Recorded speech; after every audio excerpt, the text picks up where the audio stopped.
Hey, good morning, good afternoon, wherever time this reaches you. I'm Will Fruin, the host. I had the pleasure of interviewing Eddie Foote, a Montana native. He has a he has a beautiful soul, and he has a beautiful story to share with you. How you doing today, Eddie? Doing well, man. Thanks for having me. Appreciate it. I appreciate you. It was really nice just to catch up with you. It's like interesting when we have like a few minutes to sit together and BS, and it's just like, wow, it's beautiful, man. Yeah, having that support of another mentally healthy man, is that's I think that's probably a part of some of our growth that we get to have. I mean, I have some men in my life that I appreciate because if it wasn't for them checking in on me, I wouldn't think that other men cared, right? So Yeah. so having our conversation that we had just makes you realize how similar our stories are. Yeah, there's a lot of overlap. Unfortunately, it's like we get into it, we get into our own head, we get into our own existence. Are we actually being loved? Are we actually being seen? Right. And hold on, another man actually showing you love, it's like it feels very, very foreign because of the emotional language. Right. Right. Yeah, because I grew up without a dad, so I don't know what that healthy love looked like. I had my mom; she was both. I had my grandpa, who was very harsh in his ways. Call him a cowboy, I guess. Growing up, that's what he did. He was a cowboy. So the only men I had in my life were my friends in high school, and then their parents at that time. So yeah, it's a foreign feeling when you get to experience it. But I thank God every day for that. Where did you grow up? So lame deer, so I was born in Crow, and I was raised in Lame Deer up until second grade. So I did Head Start in Lame Deer, I did first grade in Lame Deer, and then I did second grade at St. Libre out in Ashland. So then from there, I moved to Billings here. My mom was on Section 8. You know, we weren't the richest of people, but we were on Section 8 here, and I was here from third grade to sixth grade. So I went to school at Garfield on the south side when it was a school, and then I went to school at Burlington. I did all the YMCA stuff. I played all the sports like football, tackle football, baseball.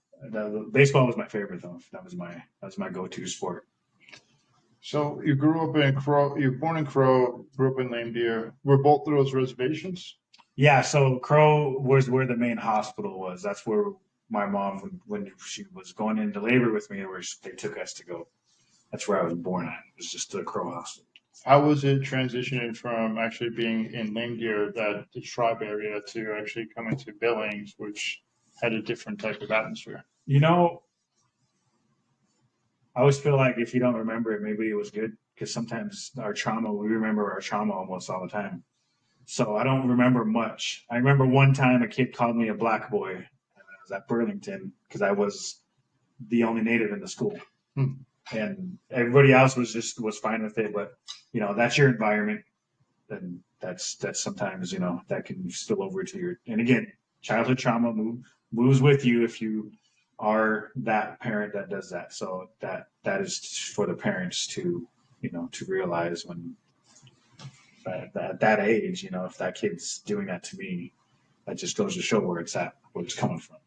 Yeah, unfortunately, it's when I'm so growing up in Long Island, New York, the reservations that we had was the Puspatuck, and but they really weren't true reservations of what I've seen over here, Right. like how the indigenous individuals were over here, where they have more of the tribes still have a lot of their culture to it, like Medicine Crow, where he was like famous for World War II, where he did the coup, counting coup, Yep.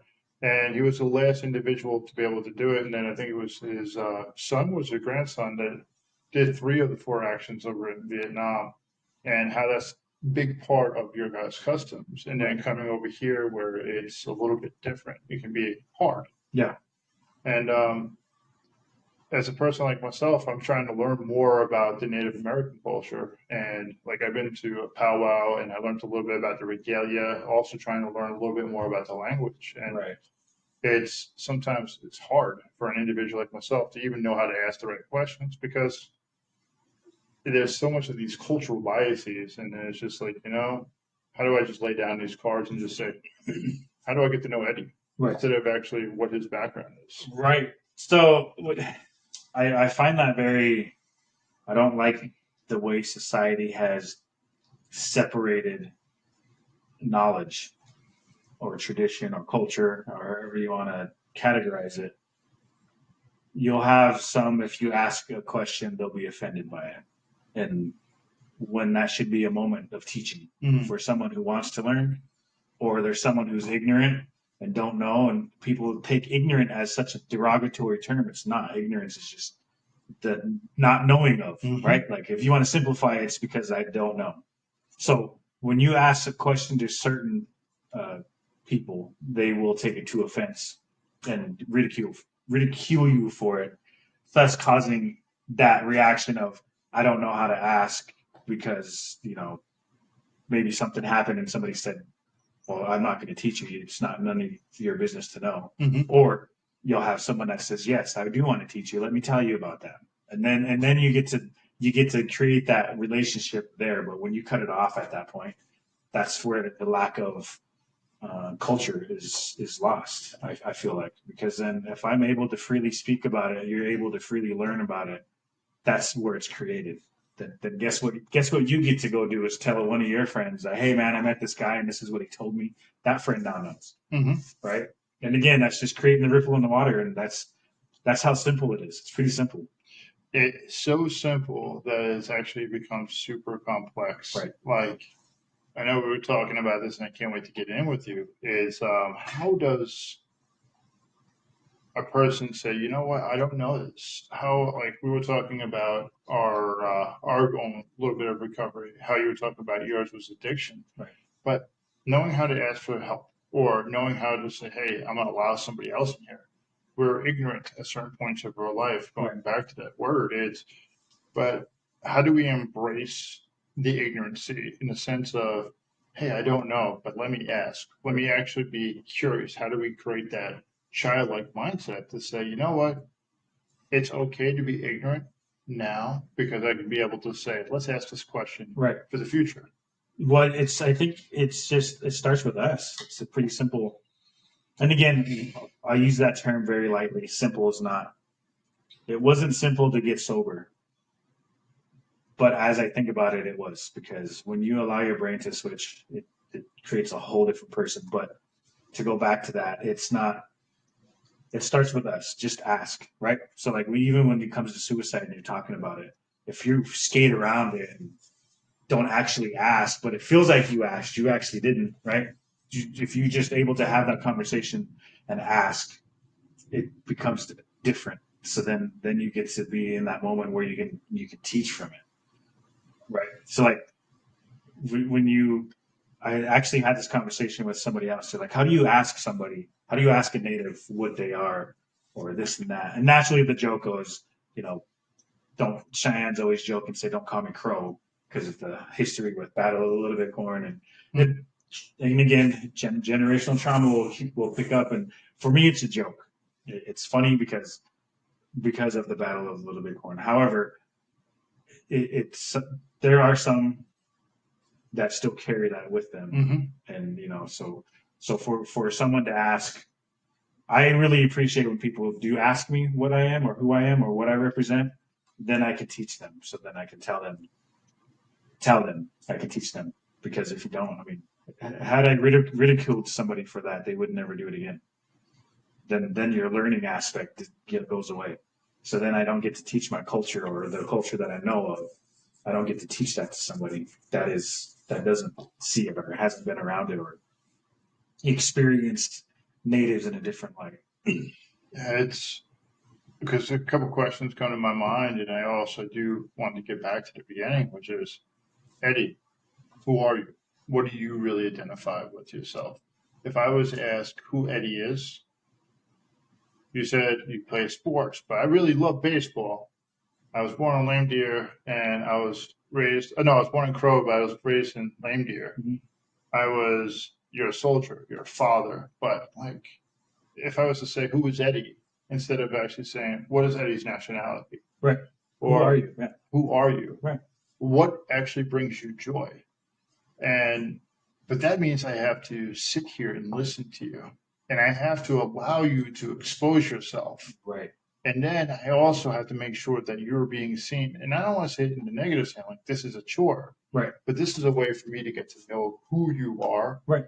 Instead of this is a label, that's a label, blah, blah, blah. Instead of actually just humanizing this whole experience of how do we get, well, welcome to McDonald's, how can you get your order? Instead of just a very transactional, how do we get to have more of an infinite relationship? Right. Yeah. Yeah. It's not, you don't get that very often with, in general. You have very few people, humans. You'll notice I call people humans because in my mind, the only race that exists is the human race. Yeah. However, we may have our own cultures, we have our traditions, whatever that may look like. But my family has a different culture than another family that's also Native American. My culture is different. My traditions with my family are different from this other family's traditions, right? So we all have our own difference. However, is there a generalization of Native Americans? There is. But when you ask somebody who they are, their natural response, this is just based on observation, is they'll just tell you they're the Native American, where they're from, and their name, or what their job title is, or whatever identifies them as what they are right now. Yeah. So like, who created this person that I am today? Trauma. A lot of bad choices, war, watching my dad beat my mom for years, violence, car accidents. I mean, what created you to be who you are is a whole story of something you get to sit and tell somebody if they want to listen. Right. So then when my brain is always in this mindset of like, I want to talk. I want to be able to tell people like this is my story. Like I wanted to do the TED talk. Like this, let me tell you how I fucked up my life, where I was sleeping in my car and I was homeless, and now I get to be in that other side of it. Like that's not just the story; it's everything that happened previous to what I led up to when mind you, I'm an ex-felon to where I'm at today, right? So like, there's a whole. I always skim my story and make it short and sweet. So I watched this guy named Vin Yang. He's on YouTube, and he tells you how to tell your story with emotion, so people can kind of grasp onto humans will grab something based on emotion, right? So if I tell my story with feelings involved, it's more likely to grab someone's attention, right? So then the more consistent you are at it, and that goes with anything, having conversations with other men, it becomes second nature. Just like if you have something going on in your life, rather than letting it sit there and say, "Oh, I'm going to deal with that tomorrow," and then you go to tomorrow and you do that again, it's gonna build up. So then, rather than do that, I deal with problems as they are today. So when I get to compartmentalize everything and say, "Okay, this is what happened today. I dealt with everything. Cool.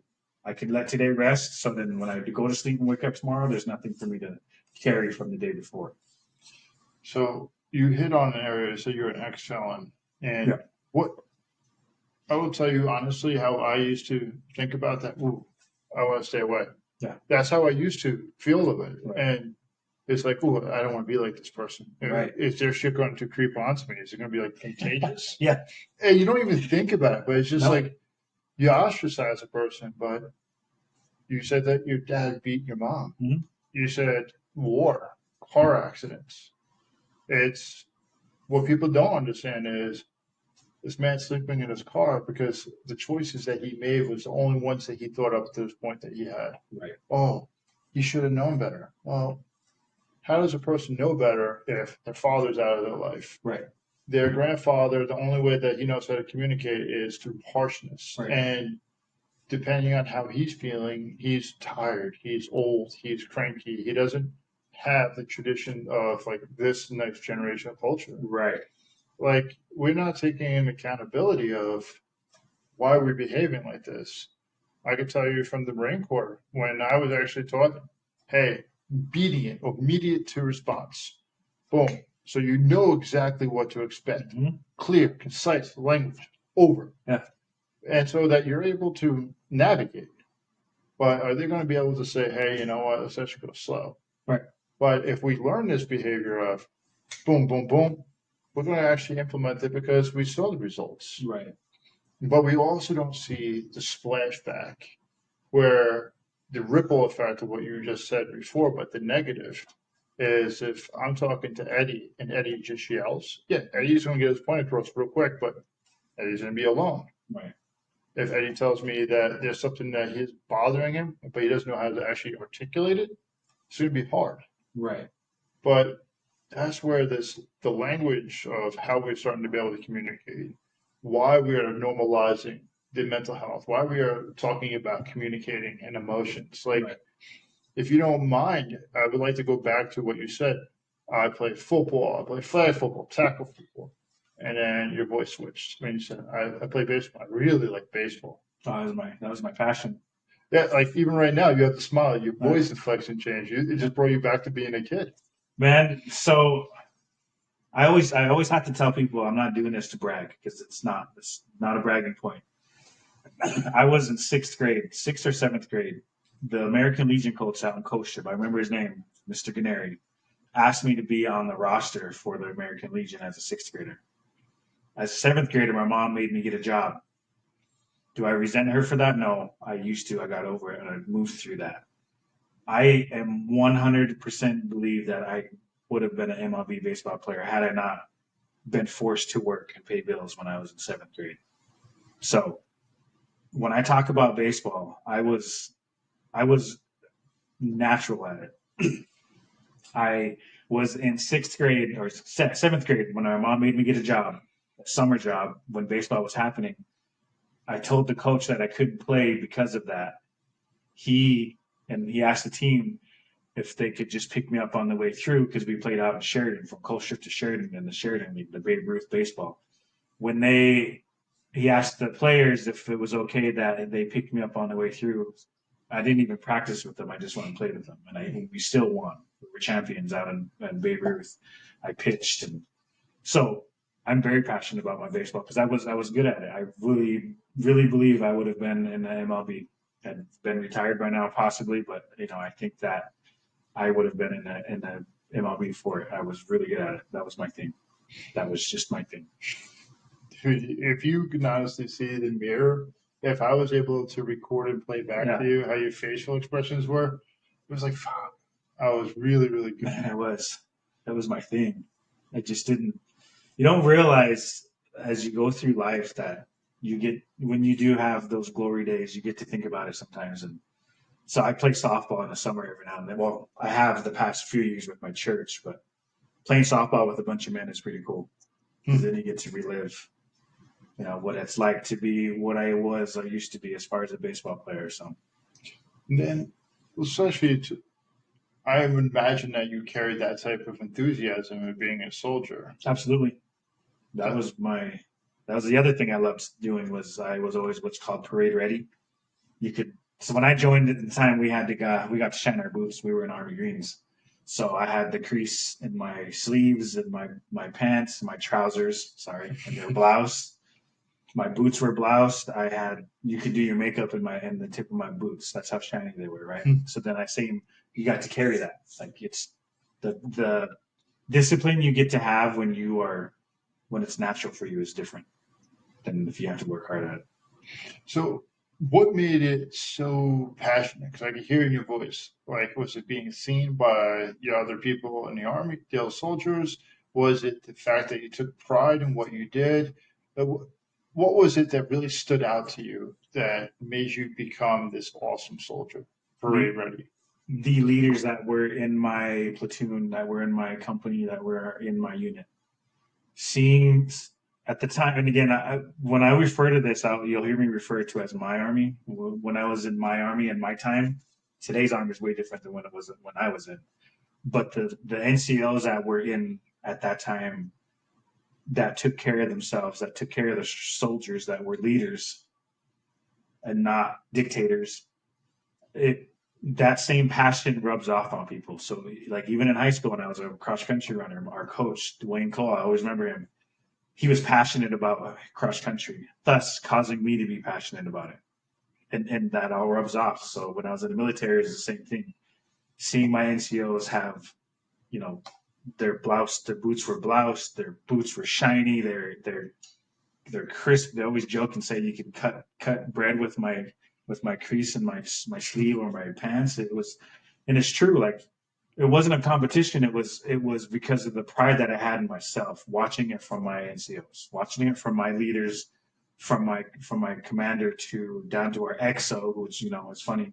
Our officers aren't very liked much, but I was in all infantry units when I was in. So to see the pride that people had in their uniform for themselves, the haircut, the shaped face, the cut fingernails, everything was squared away. So I was referred to as being parade ready. So at any given moment, if there was a parade that we had to stand in front of people, I was that soldier that was ready to go at that time, regardless of what I was doing. Like my uniform was always ready. So that's where that pride comes from, I think. I mean, just even as a kid. I mean, I don't know. It's crazy just to think back being a soldier, I guess, because for now it's a long ways away. It is a long ways away, but like when we think about emotions, when we think about past events, we have those emotions right now. Like you can just tell, like, hey, this is how my leadership was. This is how my people were. This is how my NCOs were. Yeah. I wanted to be respected. I wanted to be like them. I want somebody else to look up to me the way that I look up to them.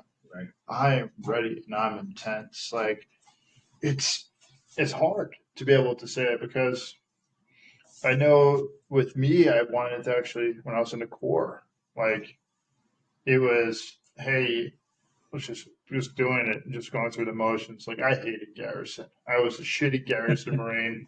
I horrible. But you put me in the field, stellar. Yeah. Stellar Marine. It was just like but what changed was people were relying on me to do the best job possible. Like when you have people relying on you, what I'm hearing in your voice is like you have people relying on you in baseball, you have people relying on you in track. Yeah, people relying on you to be ready to be that parade ready armed soldier. Right. Or now when you don't have somebody rely on you, or you're not being seen, it's kind of like, what am I doing? This sucks. Mhm. This is kind of bullshit. Uh, you kind of like you don't have any purpose. I like to call it a plateau. Hmm. It's a plateau. We hit a plateau when you are working out. You hit a plateau when you are going to college. When you anything, when you're learning something and you just feel like you can't learn anymore. In my mind, I call it a plateau because I plateaued 20.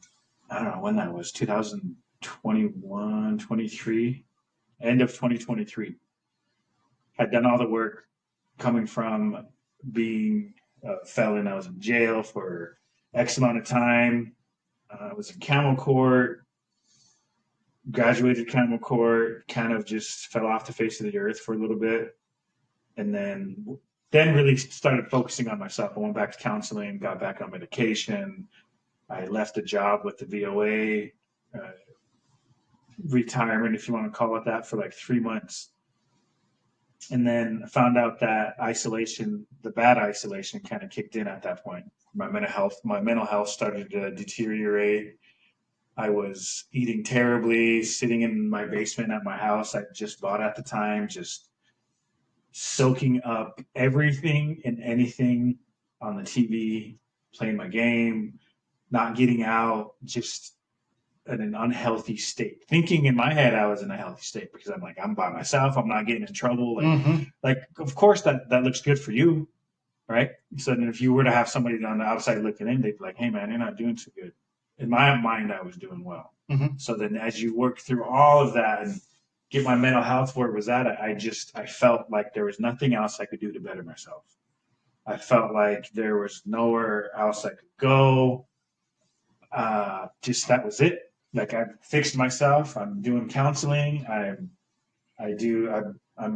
kind of mentoring for Camel Court at this time. I have officially became a licensed peer support specialist. I'm just I'm only working 20 hours a week and retirement, as you want to call it, and just floating, right? Like I was just, that was it. I hit this level and I just was on a canoe and it was just going at whatever direction it was going and there was no up. And I felt like that was it. Like I was, my life is, it almost felt like my life was over because it was like, I've done all I could. Well, fast forward, people come into my life. You surround yourself with good men. I always say you surround yourself with people you want to be like, and I did, and I just kept things just kept happening for me. I've met people. Got I was working on the streets with our homeless individuals. I got to meet our police station. I'm friends with a few cops now. The chief of police knows me personally. I got to meet the cops that did my arresting the night that I tried to kill myself. I was inside the cop shop with my buddy Mo, and this cop just kept staring at me. Like he was mean mugging me up and down, and I was like, "What's this guy's problem?" So I, naturally, that at the time my mental health wasn't, 100%. But I'm like, I'm not just gonna let somebody stare me down. So I looked back at him, and he's like, "Mr. Foot," and I was like, "Yeah." He's like, "You're Eddie Foot, aren't you?" I'm like, "I am." "What's going on, sir?" And I shook his hand. He's like, "You don't remember me, do you?" I was like, "Not really." And he goes, "Well, I was the cop that arrested you that night. Your famous night, as we like to call it. Did you know?" He told me this. He goes, "Did you know you were the only person in my career that I came close to shooting?" And I was like, when you told me that, I was like, "Holy crap!" Because I remember when I was in jail, I didn't remember my offenses. I didn't remember doing whatever I did, and I hit my knees in jail and I prayed, and God revealed everything to me. God showed me like if I was there. I mean, I was there, but I wasn't there mentally. I was on meth. I was drinking, and this cop told me that, and he's like, "Hold on, I'm going to take your picture. I'm going to send it to somebody." So he sent it to another officer over. I always call it the Beehive, but it's their barn where they park their cars and have their gym and stuff. He's like, "He wants to see you," and I was like, "Cool." So introduced, seen him, gave him, he's like, us cops don't get to see the other side of it. We get to see what you were that night, but we don't get to see with you today. And he goes, and it's an honor to see you.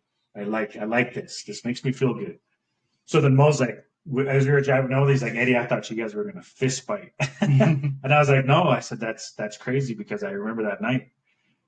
And I was telling Mo that night on the way there that I remember it because there's about 7, 8 cops and they're surrounding me. And they were starting to crowd me, and I don't like that. I was surrounded in Iraq. Even in my mental state that I was in my alcohol and drug, that surrounding it caused a lot. Oh man, it was a lot. For that split second, it was raining. I mean, it was like a movie, right? Rain's falling. I was wearing my Iraq veteran shirt, and I put my medals on it because I was going out with a bang. Like it was either suicide by cop or suicide myself, which I tried and I missed. And everything happened so quick.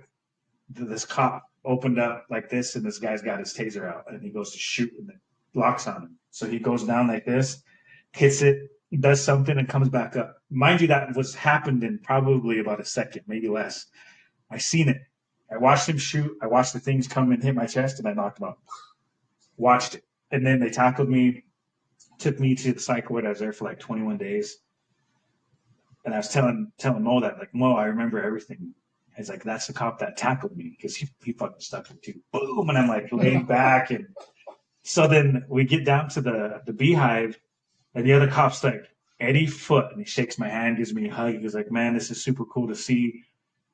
And you're working with the cops." And I told him the whole story, and he's like, "You know what? That night that the taser failed, I'm using it actually today in this class because he was teaching a taser class to the officers. Because I used that exact incident in my taser training till this day because it was raining and that taser malfunctioned and it gave you that opportunity to tear him out of your chest." I'm like, "Yeah, I did." So he used my that failure of that night to now currently train his cops to today, and that was last summer.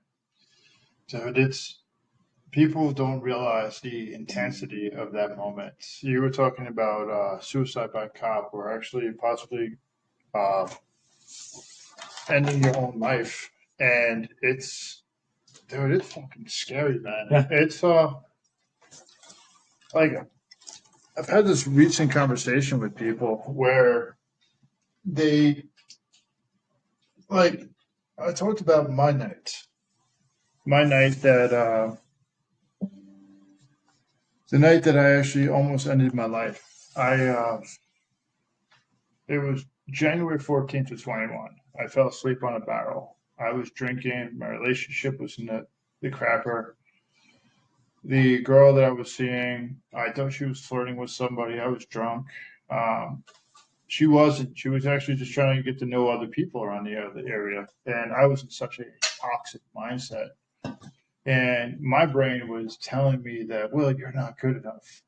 And at that time, I was definitely not good enough. I was on disability. I'm like, this is who I am. This is me. I'm just surviving. Well, I remember we got back to the house. She's like, well, you're acting crazy. And I say, I'll show you fucking crazy. Now, at this time, I have my shotgun. And she's trying to fight with me. And she's trying to use two hands. And she's not a small person. She's about 5'9", decently. And I just take one hand, and I'm not a small person. I just grab it and just fucking yank it to me. Yeah. And I said, "You want to see crazy?" And she's trying to hold on. You can just see it, like all the emotions in her face. And fucking jump in my truck. Icy is all hell out. I'm in Colorado. I'm living at 8,500 elevation. Everything is just sheets of ice everywhere I went. Went to this place, is Rampart Reservoir, and I fell asleep on the shotgun. So I was like, "Will birdshot kill me?" And that's what I put in the Google machine. I didn't actually say, "Will birdshot kill me if I shot myself underneath the chin?" If it was just yes, I would have just pulled the trigger. I was so worried about being like in this vegetable state. And what happened was, what changed, it was, I fell asleep. I woke up the next morning and I drove my truck down to my house. And then I get a call from an unknown number. I'm like, shit, this is probably the police. And because it's early in the morning, like 1 o'clock, 2 o'clock in the morning. So I put my shotgun in the house and I was like, they agreed to meet with them at the McDonald's. Female sergeant. So where I was living in Teller County, the most guns per capita in the country. These people love their firearms. They treat people with a lot of respect. Heavy veterans up there. And she's like, hey, do you mind if I search you down? Pat you down. So she pats me down. I'm like, wow, this is so much nicer than I'm used to. And then she goes, I was like, do you want to search my truck? So she does. And this is where I wanted to actually share the story with you. As I go into the paramedic, into the ambulance, and talk to the paramedic, the guy is really chill. And he can tell that I'm still a little bit up here, even though I just like fell asleep. The female sergeant gets replaced by a male sergeant and a male parole officer. Not parole officer, patrol officer. The male sergeant goes to me, he's like, oh, I heard you in the Marine Corps. And I said, yeah. He's like, oh, I was in the Marine Corps too. We start talking about stuff, and he's trying to de-escalate. Best job that he can. He's just trying to normalize, hey, you might be here. I'm a police officer. You're a human. I'm a human. His patrol officer, little army dude, infantry guy, he was going by the book of how he believes. He wants to go hands on. Yep. Like you can just tell he wants to go hands on. By this time, they talked back and forth between psychiatrists through telehealth, and they're like, hey, she wants to admit you. But we made a deal. If we hand over your firearms to the police, we're not going to admit you to the psych ward. And I was like, hey, if I hand it, can I just go to my house and hand it over? Actually, first, before this actually happened, the agreement, I remember telling them, I'm like, hey, if you guys are taking me in tonight, we're going to get hurt. And mind you, I'm not a small guy. And if you hear that from a dude, you'd be like, hey, we're going to get hurt if you're going to take me in. Right. If you're looking from a mental health space, you're like, this fucking dude's scared. Yeah. He is scared. If you're looking at it from the dude who wants to go hands on, oh shit, we're about to party. Fuck, it's happening, yeah. This guy's about to catch a few felonies. Yeah. Well, needless to say, so we made the agreement and they followed me back to my house. I asked them, hey, I got dogs in the house. I had a pit bull, a husky, and a Doberman. And I was like, hey, I don't want any of my dogs to get shot because I'm thinking in my head, they come in the house, dogs are going to get excited, they might shoot the dogs. So I come out with holding the barrels like this. And One cop was my 12 o'clock, one was my 9. No guns were on me. Right. But if it wasn't for that male sergeant, I probably would have been shots. Right. I probably would have been hands on. I probably would have caught a felony myself. Yep. And at that time, it's like when you're in that mindset, people don't understand. It's like, oh, you're supposed to be thinking clearly. You think it's clearly that I just want to drown out all the noise? Like, I actually want to end my life because this shit sucks. Oh, why don't you ask for help? How the fuck am I supposed to ask for help when everybody else I've been surrounding myself with, they have got tired of me? Yep. And the only people that are dealing with me are people that are forced to. Like, I feel bad for Christina. She became more like my captive than actually the queen that I wanted to love. Right. I ruined the relationship because I didn't know how to take care of myself. Yep. Our stories are not too different. Mm-hmm. And I'll tell you, I tried to reach out to that dude. They didn't work there except for the patrol officer. When I said I left a thank you, the patrol officer never called back. Right. But the last thing I remember of actually the interaction with the sergeant, he's like, here's my business card. Let's have a cup of coffee sometime. Yeah. That's all you want. He was like, hey, man, I'd rather meet you here than up here. Right. Yeah, that makes a lot of sense. I ruined 2 marriages, and I own up to my faults. I own up to my mistakes. That I was heavy alcoholic all through that. Abusive in my second marriage, which caught me my aggravated assault with a weapon, and second offense PFMA, which, in the beginning that I used to resent her for turning me in. In a sense, I blamed her for this ruining my life, right? But as I grew more mentally healthy, I relearned that I appreciate her, because had she not done that, I probably wouldn't be here today. I probably wouldn't be able to be sitting in this moment having a conversation to tell you about that. I appreciate her for turning me in, getting me in trouble, because intervention needed to happen. Whether it was human intervention or divine intervention, I think God was in there somewhere to save me and what my purpose is to be here today at some point. Whatever my purpose may be, I may not know what that is, but I know that my success in life has put me in a position where I'm able to share stories, which is why when you asked me, I loved it. I made my mistakes. I appreciate my sins that I did. Had I not, I would redo everything over and over again if it brought me back to be where I'm at today. If God said, I'm going to give you an opportunity to go back and fix that, I would not. I would remake every mistake, because I am a better person for any of those failures that I had to be here today. So there's a book that's called Chasing Failure by Ryan Leake. And honestly, after I got out of the hospital, so like I went to psych ward for 7 days, and then I put myself into a 13-week treatment it was a residential program that the VA allowed me to go to. And Tara Brunswick was my old social worker that I used to see in Long Island. And when I was living in Colorado, they weren't going to allow me to go to the residential because COVID. I call up my old social worker and I say, hey, you know what? They should let me go in here. So she does some finagling and they allowed me to go there. I flew out on my own dime, was actually able to. And when I actually say about the failure to what you're saying, hey, all these things I failed at is what made me today. I thought about how also that failure too could be used as, let me actually start living life. You start talking about, hey, this is my new high. Like, hey, I'm playing Call of Duty. I'm existing. I'm doing 20 hours a week. I wasn't able to do this for a while. Right. This is fucking amazing. I'm like, kudos to you up to that point. But I'm so glad that you broke that glass ceiling. Right. Because right now you work for the Veteran Navigation Network. What is your title over there?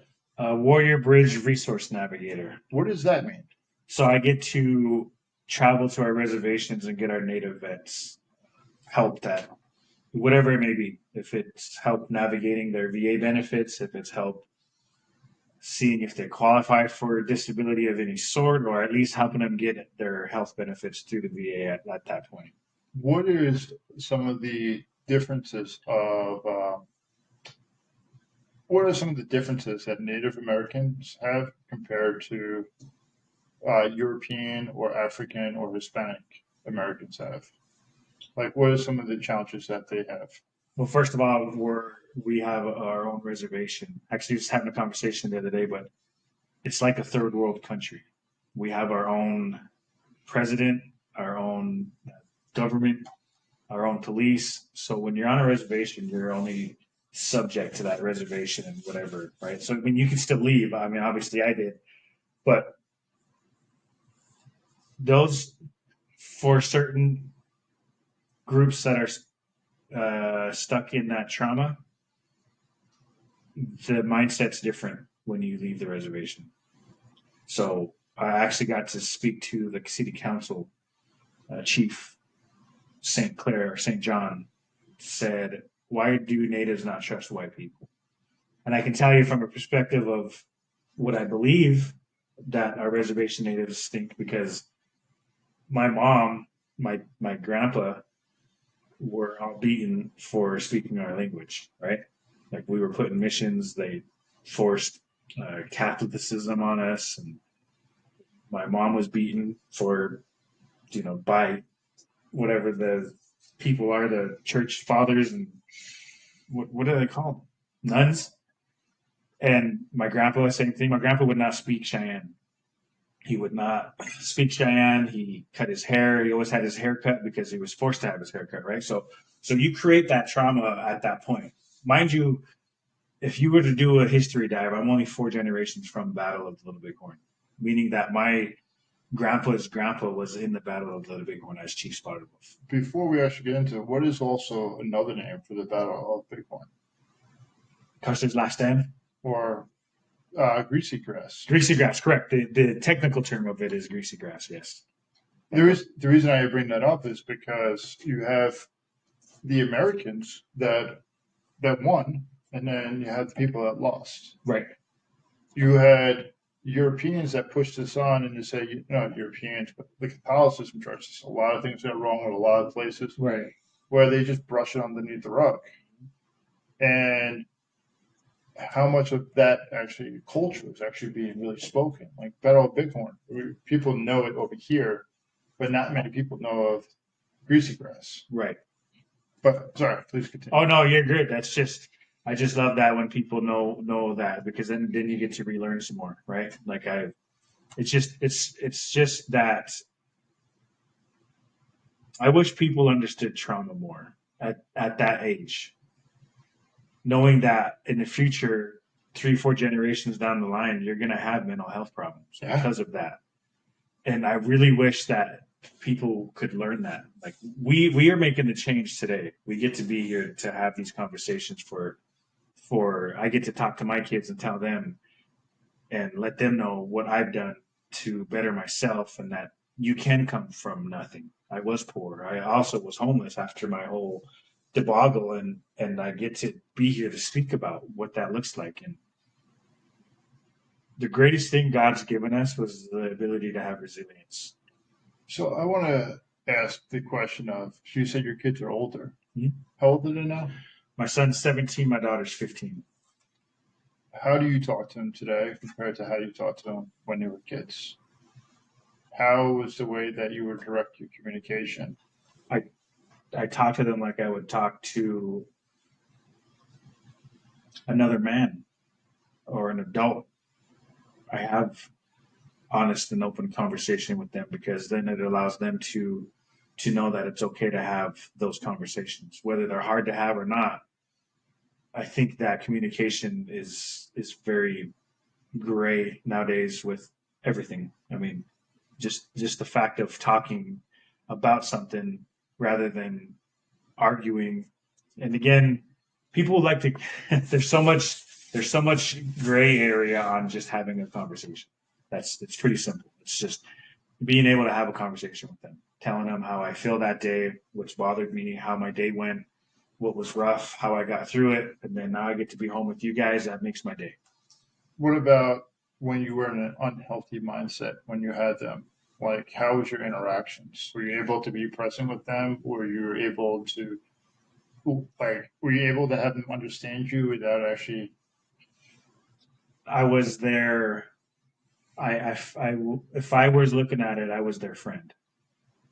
I was the fun dad. They wanted to play zombies and I was the zombie. But even through all that, I was drinking. Through all of that, I was still heavily drinking. But they're innocent. They don't know that. I knew somebody asked what addiction looks like, but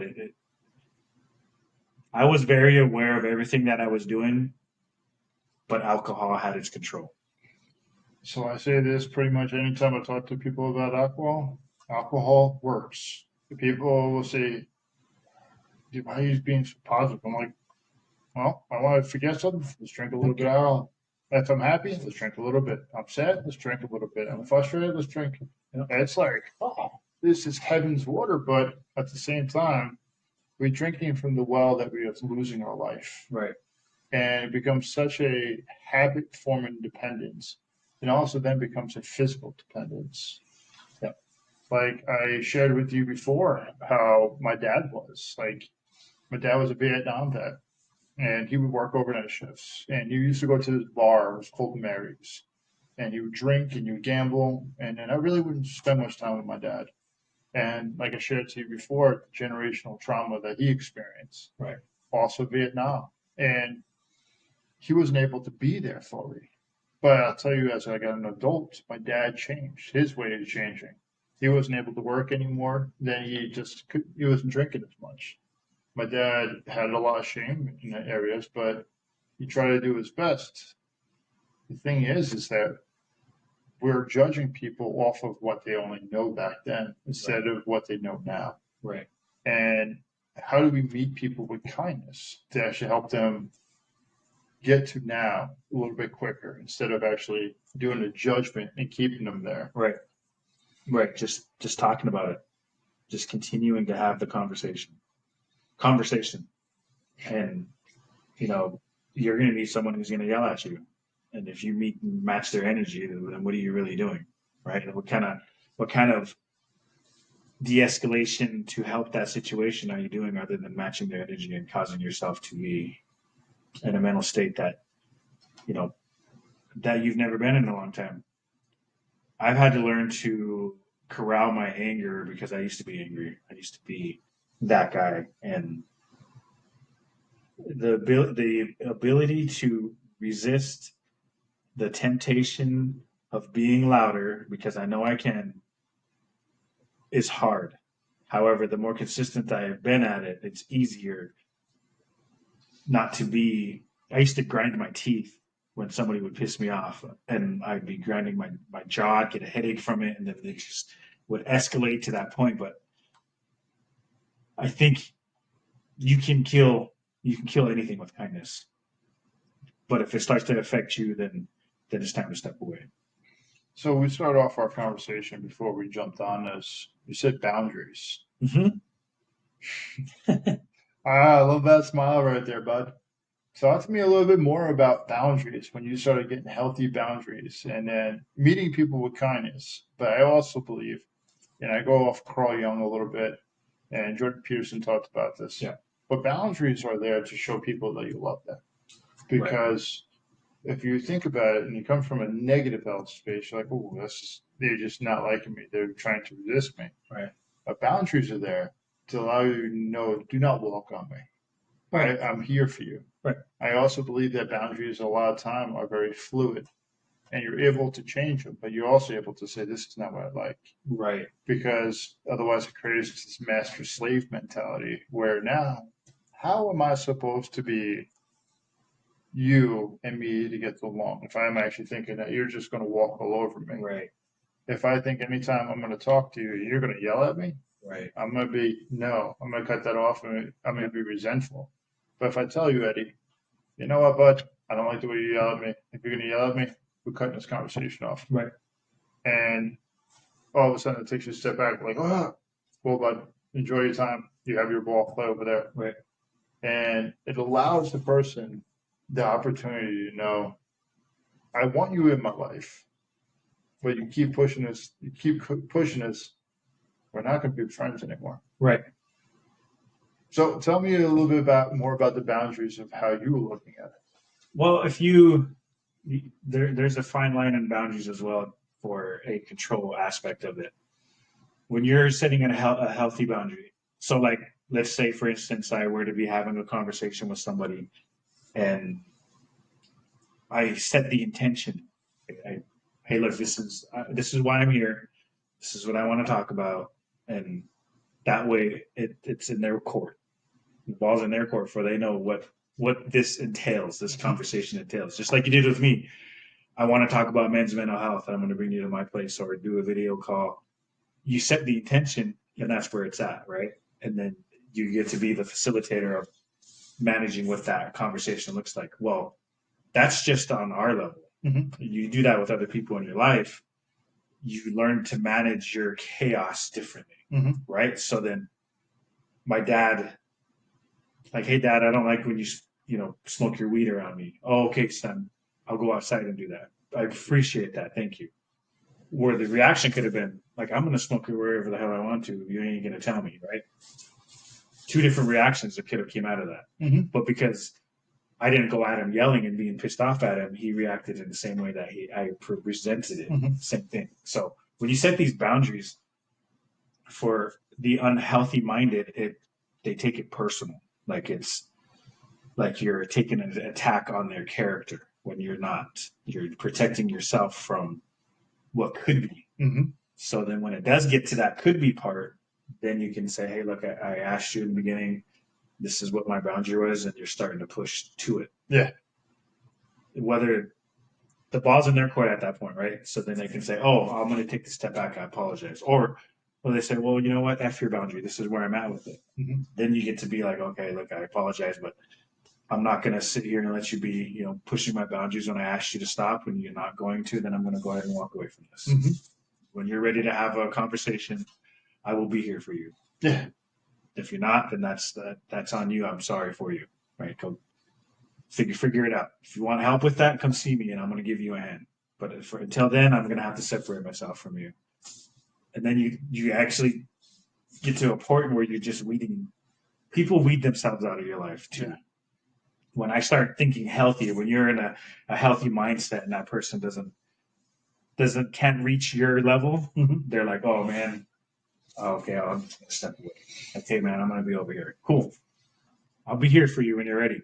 Right? I'm not gonna just be the guy that takes off and you don't mean crap to me, because I've learned from everybody, whether they were homeless or not. Like I've learned something from everybody in this world. That I would say I've been in a lot of rooms with a lot of people and heard a lot of conversations. So, Mm-hmm. and I take away from anything and everything that I can. So that way I can be in these moments and situations that I can talk to somebody and tell them what I've learned and how that looks. So boundaries are very, very tough to do if you're not secure in your own mental health. So for a person that is ambivalent about starting mental health or ambivalent about being known as, hey, I have an alcohol problem or I have a meth problem or I have X, Y, and Z problem. Right. What are some advice that you would give somebody if they were just hearing this? They know it themselves, but they are so worried about articulating it. I would say go to rather if you didn't want to make it abundantly clear by speaking your words on it and having to go reach to somebody, go to an AA meeting, go to church, go to a Celebrate Recovery, go somewhere where what do you believe in, whether it's God or whatever that looks like. I feel like if you just took yourself to an area that people talk about recovery or addiction, I think that's a good start. And so they start talking about it and they kind of starting to change a little bit. Like,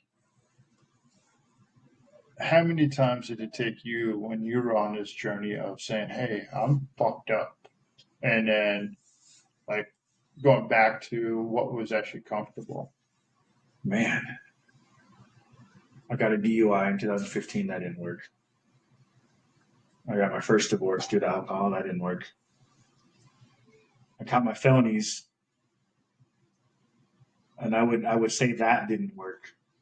But when I got into camel court and got to learn a little bit about myself, finding what they want to call it, the real you, that helped a ton because then I got to unpack a lot of the things that I never got to deal with. Addiction comes from trying to bury something we're ashamed of, something that happened to us. Little do we know, our childhood has a big effect as to who we are today. That's what builds these ladders to where we're at. And if you live life and don't, I wouldn't say correct it, but acknowledge that those happened rather than trying to forget about it, I think we'd find ourselves at a different place. I always think that, like, I wish I could have found this sooner. Then again, I wouldn't be here today. I think life looks different, and I'm a big believer in our universe and all the dimensions and physics and all this stuff. But I think that if we find ourselves who we are and we're comfortable with ourselves, it's gonna change us drastically because I know that's where I was at. Yeah, just like failed divorce, failed marriage. Lindsay, absolutely amazing human. Failed relationship. Never got a DUI or a ticket, thank God. I probably should have a handful of times, more than a handful of times. Been actually let go where the cop took my keys, parked my car for me, told me I had to wait for my brother to come pick me up. Uh, it was it's a rough road when we are acting out or we are behaving in certain ways for somebody to recognize us. Right. Like you talked about being recognized by your coaches for one running, one playing baseball. You know, you talked about being recognized for your uniform, being so sharp that you can cut bread with or cake with, Right. and being able to do your makeup in boots. Yeah. Well, when we're not being recognized for that, I would be recognized for being reckless or whatever. Yeah. And negative recognition is better than no recognition at all. And it's like this silent killer because I know for me for a while, so I wear these goofy shirts, these Hawaiian shirts. It's kind of become a staple. And I am not too proud to say this, and I'll tell you why I wear these shirts. Oh, I like your shirt. Great. Thank you so much. You're seeing me. Conversation starter. Bingo. And all of a sudden, now we're able to have a conversation. Like, you look at this and you're like, oh, that's an interesting shirt you're wearing. Now all of a sudden, we're talking, we're having dialogue. And now I'm able to see you. I also do this when my role working as a peer support for the VA. Right. How many times have you went into the VA and people just wore very muted clothes? A lot. Almost every time. So now I'm talking to you and I'm very sterile. Do you think I'm going to have the same reaction if I come over here looking like a goofball a little bit? Right. No. But no, it's not. It's like all of a sudden this dude's coming here. He's wearing this shirt. He's like, oh, he's not a clinician. He's not this type of person. And then all of a sudden we start interacting a little bit because I just threw you off kilter. Right. One, you start to see me, I'm seeing you. Right. Because huge thing I think about when it comes to suicide for me, I force that hand to not be seen. I force myself to become isolated. Right. And that was the death of me. And dude, it was just like I wanted to be seen by so many people, but like, hey, what do you do for work? Well, I'm medically retired from the Marine Corps. Oh, what else are you doing? That's it. Yeah.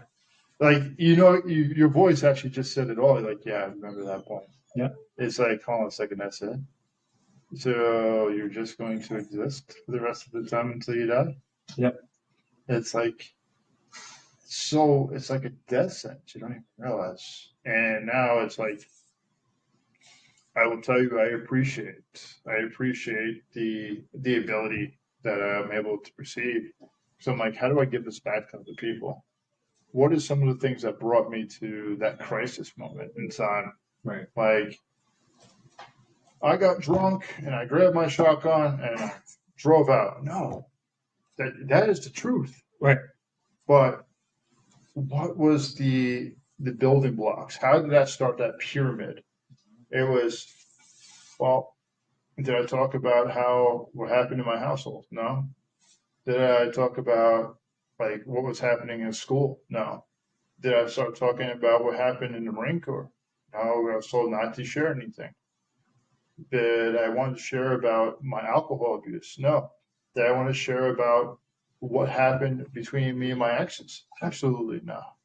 So everything is just all these building blocks. So I'm just told pretty much quiet, quiet, quiet, drink that shit away. And it becomes like this moment, this moment that it was just, hey, I want to say fuck it all. I'm not being seen anyways. No one's going to notice. No Right. one's going to recognize that I'm gone anyways. It'd be just, it would be less of a problem for everybody else if I wasn't here. How many guys do you know have actually said that? A lot. Some of them follow through. So it's very apparent that I like how you said that. These building blocks of life, these building blocks of our past created who we are today. And if we use those blocks to balance our life as we are today, rather than trying to balance today on those blocks, an upside down pyramid or whatever you want to call it, that's tough to carry. But when you're building it from the ground up and you're standing on the top of it, that's different, right? Because I really like how you said that, just the building blocks of who we are today. I was making it like a pyramid. Thank you for realizing it. But so I dabble a little bit into astrology where I was like kind of looking for this outside meaning thing. Please, oh God, tell me what I need to hear. I don't know what I'm listening to. So there's this card in there. It's called the Tower card, where everything comes crumbling down. And I sat in that moment for a while when I thought about it, and I was sleeping on this hospital bed inside a place for 13 weeks where just very minimal interaction. And I'm like, I have the choice. Do I want to take everything with me, or do I want to take what's actually means something to me? Right. There's this book. It's called The Things We Carry. It's about Vietnam, and it's not just the magazines or the canteens, but it's the firefights, it's the explosions, it's the people we're missing, and all this other stuff. And I think about the moment of how everything in my life collapsed from that point. And I was like, alcohol wasn't fucking doing it for me. Great. Not working wasn't doing anything for me. Great. Living on autopilot wasn't doing everything for me. Outstanding. Right. And it's just like, but how do I change it? This is where ignorance comes in. Mm-hmm. If I ask another man, how do you actually work when you're dealing with all this shit? You just do. Thank you for sharing nothing with me. But yeah. Think about like when you were on that infantile stage. So there was a guy, Tron, I had on here. Tron and Clayton, I remember asking them. And it was my first deployment with Team Rubicon. I said, how is it to be a good father? And I was asking these grown men. And these two guys were looking at me. They're a little bit older than me. And they're like, holy fuck. Another dude that's in his mid-30s is asking me this question of how to be a father. This guy's actually just straight up putting it out there. And they started opening up. Right. But if I actually just go off of what I was emulated, how do I actually be a good father? I'm just going to keep repeating. So I do go I like what you said about the ignorance. It just means I don't know yet. Mm-hmm. And if I'm allowing the things I don't know yet to actually just fall away by saying, hey, let me ask these questions. Let me be an idiot. Yep. Let me actually just say, actually, idiot would be the wrong term, but let me be a child again. I'm going to say, hey, let me actually hear about Eddie's story. How did Eddie actually get to this point? Mhm.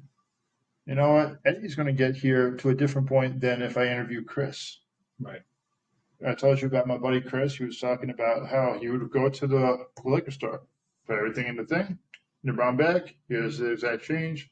We don't even need to talk. Yep. And how many of us are just, I would say, prideful would be the wrong word, but we just don't know how to even ask for help. Because Right. if we ask for help, we have to shine into the darkness. You have to present weakness. And in the men's world, weakness is powerless, right? Can I read, can I change out a word for you? Yeah. Say the same sentence again with vulnerability. When you have to ask, you have to show weakness. Yeah. Yeah. That's what that is. And when really we're not. It takes a real strong fucking person to say they need help to even get to that point of thinking I might have to talk to somebody. Yeah. Like that's the hardest part. That's where when people say we're weak, we're not. That's the tough shit. And then when you get past that point and you follow through with your success and whatever success looks like for you in your life, that's being vulnerable. Vulnerability is now a derogatory term that people like to take advantage of. And then when you are in a wrong crowd of people, you'll know because they will take advantage of it. Mm. And when you're in a mentally healthy state of mind, you can pick those people out like cake. When someone doesn't have that mentally health strong and they want to pick on people's vulnerability, that's because they have something they need to deal with. Mm-hmm. And those are the ones you want to have conversations with. Yeah. It's like, hey, bud, I know you're hurting. What do you mean I'm hurting? Well, based on this is what you said or this is what you did, and if you ever need to have a conversation, just call me. Yeah. Just text me, reach out to me. If you just want me to sit, I always have this conversation with my kids, people in my life. I say, I'm here for you. If that looks like when you call me and say, hey, look, I don't want an opinion. I don't want you to say, judge, think anything. I just want you to sit and listen to me. Let me get it out. Done. If you tell me that, I will sit there and listen. And then you say, hey, can you give me your opinion on this? Sure, I will give you my opinion on it. But if you just want me to sit there, then I will sit there and listen. If it gets it off your chest and you put it onto me, that's fine. That's what I'm here for, right? So when you get to that point and when you're able to tell somebody that, and I tell everybody that, my veterans that I work with, people in my lives, new people in my life, just if you need to get escape from your head for that moment, call me and say, hey, look, I just need you to listen. I will listen. I will sit there and listen. If it gets you off your chest, and we don't even have to say a word. If you call, and then when I say hello and you say, hey, look, I just need you to listen. Done. I will shut up. And then when you're done, if you want to hang up, then that's fine. As long as I know that you got it off your chest and you realize that that's what you did. The step that it takes for you to even to do that, people think that's weak. That's strong. That's a tough place to be. But then it's tougher to make that phone call and say, "Hey, look, man, I need your help." So that's how I see it.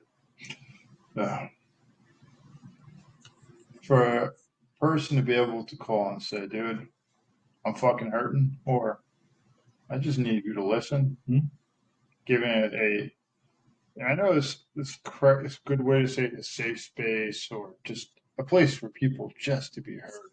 Yeah. It's like, oh, are you sleeping, man? All right, yeah, I'm just letting you know. I'm sleeping. Here to listen. Just letting you know that let's talk. Let's talk for a bit. I'm not hanging up on you. Right. Just letting you know where I'm at mentally. Mm-hmm. And I have a few friends that do that to me. And I don't talk to guys for months. I don't even know what's really going on in their life besides saying, well, I was cleaning my pistol again. Cool. Let's talk. What do you need me to do? Yeah. Let's go grab a coffee. Let's go get something to eat. Let's go sit together somewhere and just sit and exist with each other, right? Yeah. I have a good friend of mine. His name's Brandon Dobos. I love you, guy. Army buddy of mine. He briefly was. I feel terrible because he had to live this portion of the life that I was getting my life back together, not knowing if I was alive or not. And he was searching, looking, couldn't find me anywhere. I've been off socials, and then I reached out to him earlier this year and got to video call him. And the relief that, about to cry, the relief that he showed me when I called him and he said, "Bro, you're fucking alive, man." And like, it was for another man to do that for another man, mind you, we're both combat vets, was so much relief in my life because I'm mentally at the time I'm still working on myself, but I'm so mentally strong at that point. But for another man to do that without even a question, that was amazing. That's a breakthrough in men's health at that point. Just between two men, for him to be like, "Bro, I'm fucking glad you're alive." Like that hit my soul like none other because I'm like, holy crap, somebody did care. Mm-hmm. All this time that I had been struggling in my life, my not taken away from the fact that I know my mom cared, I know people in my life, I know that. I know that at that time, right? But for someone who didn't get to be involved in it, that still cared as much as he did, that's different. And it's from a homie, and it's from the army, and we're combat vets. Like that's different. That goes to show me that he worked on his mental health to be where he's at, and he was mentally healthy, strong enough to tell another man that he put himself in vulnerability state at risk to do that. Right? I could have ridiculed him for that. I didn't. But there are people out there that do that to other people because you're feeling weak, quit being a bitch, go have a drink. That's what I do. Who gives a fuck? I'm doing just fine. Are you though? But for another man to do that broke me, man. And I got to climb from that. When I told you I plateaued, it was great to see that because there's always something you could be doing better. Always. If that's learning, reading, watching, listening, even just sitting there and talking to yourself is enough to learn. Like, what did I do today? Holy crap. I did good, or I worked for this veteran. Man, I wish I could have had the person there for me when I was there. Like, yeah, you get to learn from that every day. Every day there's something that we can sponge up. But the fact that people just want to exist is beyond me. And I do appreciate your shirts because one thing that I found in mental health, people just forget what colors look like when we're just existing. Gray, coyote tan, and then olive green. Fucking some of my favorite clothes. Yeah. Black. Yep. Oh man, those four colors were so powerful. But when you talk about colors, I also think about emotions. So I had this chaplain. She said to me, "There's no such thing as a negative emotion, good or bad. They're just emotions." And I was like, "Let's talk." So she shared this, and when I thought about it, and the more that I understood, the more emotions that I understood from my past, it started reshaping the way I looked at things. Right. So when you start talking about your buddy and him saying, "Dude, I'm fucking glad you're alive," fuck. It's like, hold up a second. You cocksucker missed me? Yeah. Fuck you. Why? And then all of a sudden it's just like you feel all this type of shit. And at the same time, it's like, I don't want to fucking cry. You just mess with my emotions. And I remember hearing this too. Crying is a physical response to an emotional reaction. You're having a physical purging. It is one of the most powerful things you can do. It is. And being able to just allow yourself to water, allow yourself to not be able to see, allow yourself to mess with your smelling, Right. disorientates you. and allowing yourself to be in that state with another person, Mhm. showing a little bit of vulnerability, showing trust. It's actually allowing myself to be okay. It's hard because you being a combat vet, I'll say for myself, when I lost one of my buddies over there, it's a time to mourn, it's a time to do a job. Guess when we learn how to mourn? I don't know. Still trying to figure that out, but it was actually something that I learned when I was in the hospital. And I learned at my breaking point. And I learned at my, you know, I'll share this part. So I was in the psych ward, and this occupational therapist comes in there. And they're like, hey, would you want to talk to her? I said, sure. I'm like, I'm here. I want to just learn as much as I can. I see people just watching TV and eating.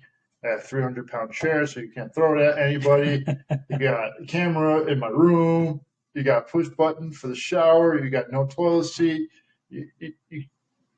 15-minute round checks. So you can't, they're trying to do everything in their power to make sure that you don't end your life. So I was like, sure, let me talk to her. She comes out with this bucket of rocks and balls. Hey, Will, I'm going to ask you a question. Takes one, puts it in my hand. I'm like, all right, I got some decent sized mitts. I can fucking hold this. Yeah. Drop it. She goes to me, she's like, why don't you ask me to hold on to it? Why don't you ask me just to put it down to the side? Click. And she tells me about the 5 languages of love. She's like, well, you're going to go buy this book as soon as you leave here. I said, she's like, I just want you to page through it. And it was like, all right, you got the regular version, female version, male version, kid version, military version. I'm by the military version. Physical touch. That's what I like. I like to have sex. That's what I think relationships are about. Sex, sex, sex. Right. And this is going to get back to your body. It's when I read through it, one of the ones I realized what I didn't like when I didn't receive, I realized how much more it meant to me, was words of affirmation. Mhm. I thought it was just about the climax of hanging out with my girl. All of a sudden, I'm a douchebag, so why does she want to have sex with me? And then all of a sudden, I want to have sex with her tonight, and then she's depriving me of it. But what kind of love was I giving to her? What kind of love was she giving to me? Right. And then all of a sudden I started realizing words of affirmation meant a lot to me. So that's why I wear these type of shirts. That's why I'm not proud enough. I'm not saying I'm not proud to be able to say, hey, you know, when somebody tells me you look good today, or if I tell them they look good, and I also make sure that I have the inverse open up. Well, you look a little rough. One of the things I tell, I am so glad our relationship is good enough where you For can you to tell. say that, yeah. And I'm like, that means a lot to me. Right. Because, and going back to your buddy, dude, I missed you. Like, I'm so glad to hear you're alive. Yeah. Those words cut through everything because the people that you believe that you're supposed to count on, but then other people that are just, they see you differently. Yep. Yeah. I think that I appreciate everything and everyone in my life. One thing my son told me when I came back into their lives was this is another one that cuts deep. And I'm glad he's able to share stuff like this. He said, Dad, I always knew you were going to come back. And it broke me because for my son to have to carry that with him through this and then still trust that I'm here for him goes to show the kind of growth that he's had on his own without me. And I had to miss it. But for him to be mentally healthy enough to tell me, Dad, I always knew you were going to come back, shows his faith in me and the faith in general, or hope, believing in the unseen. Like he knew it. And that goes with everything in my life, everything. My mom, my sisters, my niece, my nephews, and my fiance, everything, my kid, it's just everything in my life. I have a friend in my life that's like that. I'm working out and he's like, when are you going to work on this? And he smacks me in the belly. He's right. And I appreciate that because he knows that I'm in a mentally healthy place, that I didn't take that personal because I've been telling everybody that I need to work on my gut. I need to get this gut going. And I do. And if you were to do that to somebody unhealthy, what would that reaction look like, you think? Fuck you, dick. Right. Right. Like that immediate reaction is to that. And it's like, man, I appreciate those people in my life that are like that. Yeah. I really do, because I always get humbled in good ways and bad ways. Leading up to my fight, I was in this headspace of like, man, I'm doing this, I'm boxing, and if I had to fight right now, I could do it. Well, I go to sparring and get beat up on. Very humbled, very humbled. So I'm like, I'm not ready. I'm glad that that happened. Or there's moments in my life where I, like I said, plateau. There's nothing else I can do. Well, I get surprised. This past November in 2024. Yeah, November of 2024, I get surprised at Camel Corps graduation with the dismissal of my felonies. And I thought that, like, I plateaued. There's nothing else I can do, right? Then that happens. Then I'm like, man, I was at this point where I was just, this is it. This is my life. I've worked hard. I wanted to go to court and get that taken care of. Like, okay, well, it's over. I've served my time. I'm good. Will I ever be able to carry a gun again? Probably not. I dealt with it, in a sense, almost threw my hands in the air. And then God humbled me, and because I was down, God said, "Here you go. Here's a little cracker to chew on. You're no longer a felon." Boom, re-sparked me. And then when I'm up here again, God sends somebody to put me back down to level, right? Because you can't. You can be too cocky, and you can be too depressed. You can be too down. But if you keep the balance in your life, what balance looks like for you, it's very humbling. So you talked about relationships and you talked about people loving you and you also talked about God giving you a cracker. It's interesting, the people that you start to love, you start to trust. I have a few people in my life, the girl that I'm seeing, a few of my buddies. So I just bought a pistol probably about 2 months ago. And I didn't own a firearm since January 15th in the morning. And those two, my rifle and shotgun, are still in the police area over in Woodland Park, Colorado. So I went with my buddy Dan months ago, and I went over to Shields. I picked up a pistol, like this, moved around, not ready for it, and I gave it back to him. I even looked at the guy and said, "Just not ready for it." It's so weird when you have those relationships with people that you can really trust, that you can say, "Hey, you got my back? Yeah, I got your back." Absolutely. And then I talked to my buddy Dan, I talked to my buddy Rod. I said, "I feel like I have a relationship enough with you." And also my buddy Rob. I said, "I feel like I have enough of a relationship with you. If I'm feeling off, can I hand my firearm over to you?" Mm-hmm. They said, "Yeah." My buddy Dan says to me, he says, "You know what, Will? If you hand your firearm to me," he says, "I know that you're not in a good spot." He said, "If you ask for it back, I trust you to know that you're in a good spot. Right. It's not going to be any questions. It's not going to be any of this other stuff. It's where you're at." And I have a few buddies like that. So not even being, I'm not a felon, or I was not going to have felony, but I actually felt like I couldn't trust myself around firearms Right. until I was able to start to trust other people. Right. And I'm glad that you can own firearms again, right? Yeah. Milestone. VNN went to Billings Rod and Gun Club for a range day. And that was the first time I shot a weapon since I missed myself.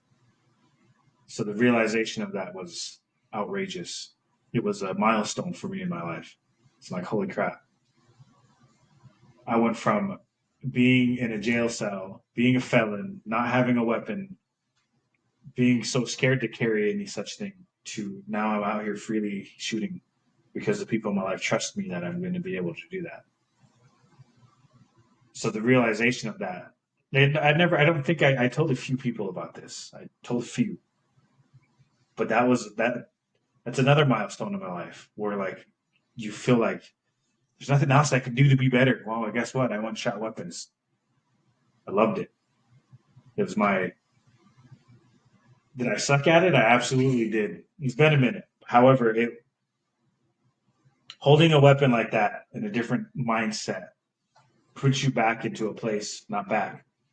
Allows you to travel back into time mentally where you were to where you are today. So it was a good humbling experience.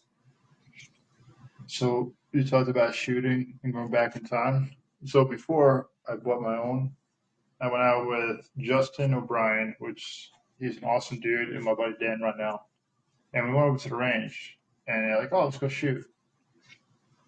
I'm like, "I don't want to go. I don't want to go." I'm like, let me just try to build relationships. I don't want.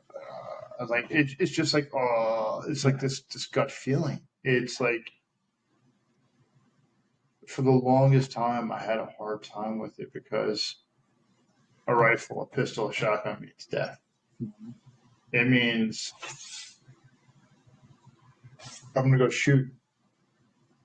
Like, do you guys understand where that takes me? Like my emotional, my personal thing to inanimate objects. It's like, yeah, I might have actually done all the stuff. I've done all the stuff, but this is bringing me back to a place. Like I went to a range, we were shooting, we were doing drills, and they were moving. And I'm thinking in my head, because my second time over there, I had an M4 at one point slinging, I had M9 on my hip, just going back up. Or my first time having a saw. And it's just like the way that I looked at it, it's like you're carrying this object. And it's just, to other people, it could be like, this is a lifesaver. This is just a personal thing. To me, this is a tool that is meant to end life. Yep. And I almost took my life. So then, actually, the milestone that you talk about, I never actually looked at it in that phrase, but it is huge. It's like you're just, hey, dude, we're gonna go shoot. You don't understand what this means to me, Right. but if I try to share it to you, try to understand. I'm not being corny right now. Yeah. Just hear me out. I'm just trying to be vulnerable with you, bud. Right. Like I'm so fucking gifted to be here with you and do this. Yep. And beyond gifted is like I'm having an emotional reaction inside that's internally. It's so hard to explain because, Right. yeah. The last time I was holding a weapon, I wanted to end myself. And what about the times before that? Right. So, Yeah. the milestone is real. And kudos, by the way, for being able to do that because not everybody's going to understand what that feels like coming from a suicide state to being able to hold the weapon and shoot it in a different direction rather than feeling like you should shoot it at yourself. That's huge. And don't take that lightly because people who don't have people who haven't had that experience in their life will never understand that. And it's very few and far between that somebody can go from that to being able to use it for other means. That's huge. And when you don't look at it that way and you downplay it, when you don't give yourself kudos for certain things, it becomes nothing to you or everybody else around you. But when you celebrate stuff like that, that's huge. I agree. And I believe when you start to do the kudos, you start to celebrate those small wins, those small victories, Yep. it allows the other small victories to be easier to be obtained. Absolutely. And then if you're able to celebrate with other people, they're able to know you more in a raw sense. And they're also able to They have the ability to be there for you, to check in, to be able to also judge you if they want to be manipulative. Right. But at the same time, it's like, cool. I want to give you this power because at the end of the day, it's like that saying, I'm giving you enough rope to hang yourself with. Right. I want you to be empowered. And if you use that power wrong, I appreciate however you do because you're with me, without me.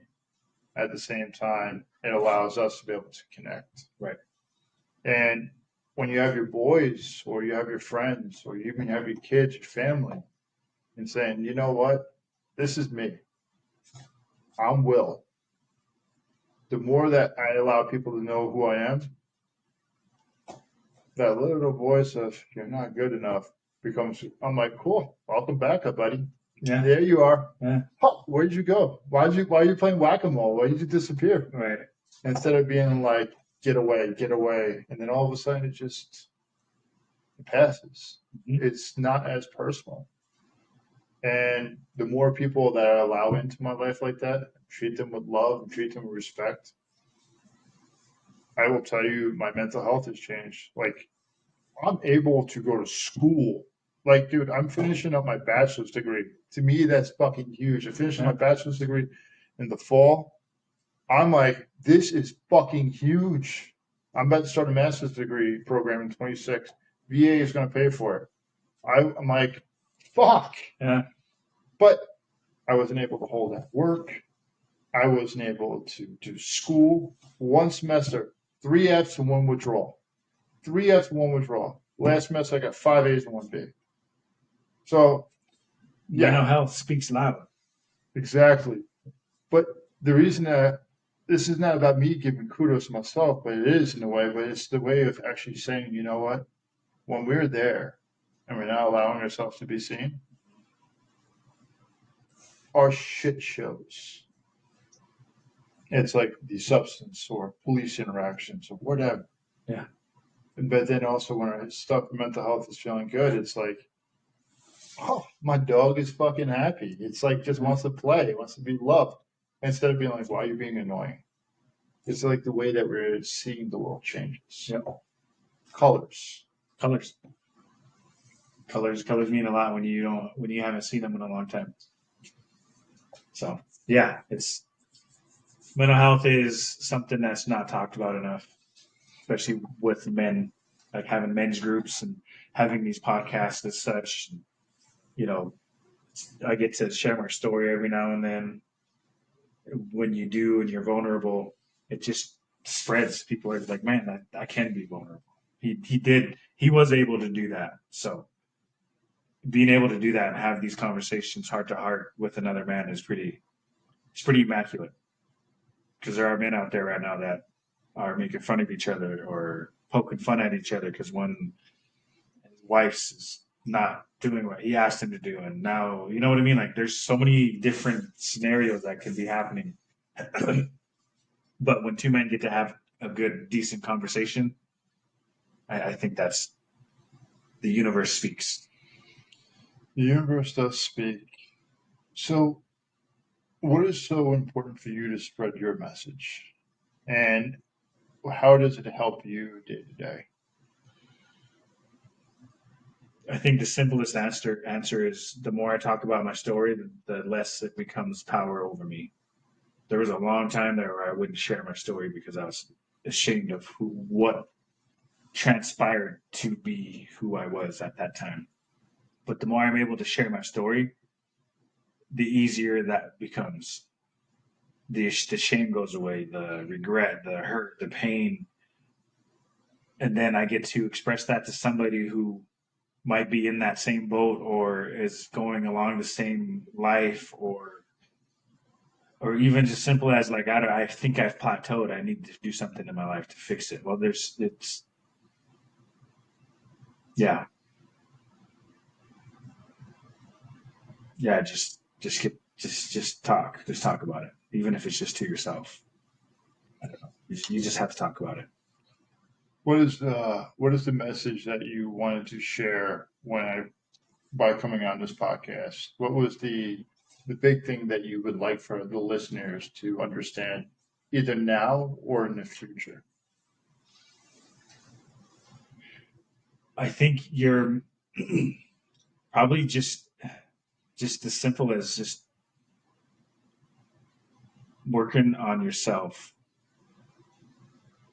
even if that requires somebody to ride your coattails. They get to see and look up at you and imagine that that person, even though they're hanging on to your coattails, they're eventually going to want to be doing what you're doing, seeing what you're seeing through my eyes, instead of having a secondhand look or having me talk about it. So I think that the more you better yourself, the better you are going to be for the people around you. The ripple effect. Yeah. You have to. And the last question I'm going to ask you before we end this. The floor is yours. Say what you want, what's on your mind, and any other final thoughts about men's mental health or mental health in general. And floor is yours. Check on them. Check on them. Just reach out, ask them if they're okay. If there's something I could be doing better, do you need help with something? Where can I help fix that? If you haven't checked on your guy, whoever that guy is in your life, your grandpa, your dad, your brother, a friend, an uncle, whatever that male looks like in your life, if you just reach out and just check on them, hang out with them, be with them, even if they're the grumpy type and don't want you around, they do. They want you around. Sometimes it's as simple as just existing in their existence. It's pretty simple. It's a pretty simple existence, especially if you are able to push things down and never let it out. If that person in your life looks always unbreakable, there's a struggle in there. Even if he's not struggling, it's a simple question just to reach out to them and talk to them, say hi to them, ask if there's something you can do for them. Hang out with them. If they don't drink, I drink Topo Chico. Have a Topo Chico with them. Go have a cup of coffee. Just let them know that they don't just exist. I think that's when you feel abandoned. I think that's where that heaviness comes from. When you're really not abandoned. But I think just reaching out. Check on your guys, your friends, your buddies. Somebody cares. And live your life. Live your life like somebody's looking up to you. Somebody is. Somebody's watching you. Somebody somewhere seen you on TV or seen you have an interaction with somebody and they were yelling at you and you were calm. Somebody notices you doing something good and they're going to carry that with them. So the more that you do good, the more people that are going to watch you, the more good that gets out there. So, Ed, appreciate you, bud. Appreciate it, man.